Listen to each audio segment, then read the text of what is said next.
have an effect because they look like chemicals that our own brain makes. This inner part of the brain, the limbic system, is the emotional action part. After a while, the brain can only feel good with a chemical reward. Behavioral therapies are very important. They're the foundation.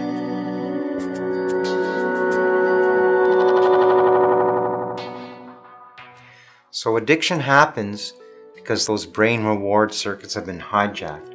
That's why willpower is not enough. That's why addicts just can't quit. And someone who does not suffer from this disease, it's difficult for them to understand, well, why can't you just stop? It's more than just a question of deciding I'm going to stop. It's so much more. Any chemical substance or a process, you can imagine of all the population, there is a certain percentage that is abstinent. Don't drink or don't smoke or don't gamble. Very few, but there are some. There are some, and it's a time of exploration and adolescence of experimentation, and some experiment. And then there's social use of any chemical or an activity. Then there can be overuse. And then finally, there's misuse. And then finally, the very tip of the iceberg is loss of control and abuse. And then there you're having the consequences and it's destroying your life. So you slide down the use pyramid and people don't suddenly turn it off. What we find in our program is then that with good, proper, effective scientific treatment, people can gradually reduce their use to then go anywhere along the use scale. And it's not a quick fix, it's not just a medication, but it's a process, and it's traveling along a road to recovery. Behavioral therapies are the basis and the foundation.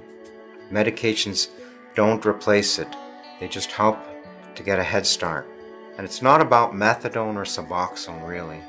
That's just a tool. And we have many tools that we use.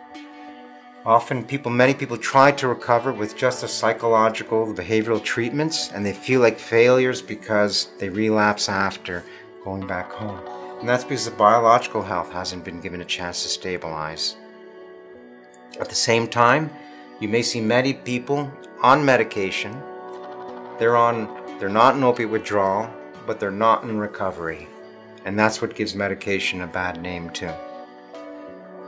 Those individuals who continue to be shunned, to feel separate and different, who have no supports, they don't do as well over time. And for many individuals, that very first support from those who are totally disenfranchised is perhaps that meeting with that worker, on the outreach worker, at the needle exchange, a professional or someone who understands a little bit more and does not judge as a moral failure, as a moral weakness, but understands that the brain has been hijacked. I say to all my patients, life is a river, and there's calm waters and rapids, and every rapid you go through, you get better and better at paddling. It's your canoe, it's your recovery, and we're helping you to navigate the rocks. And sometimes there's different tools, medication and therapies. Those are the paddles to help your canoe travel the road to recovery.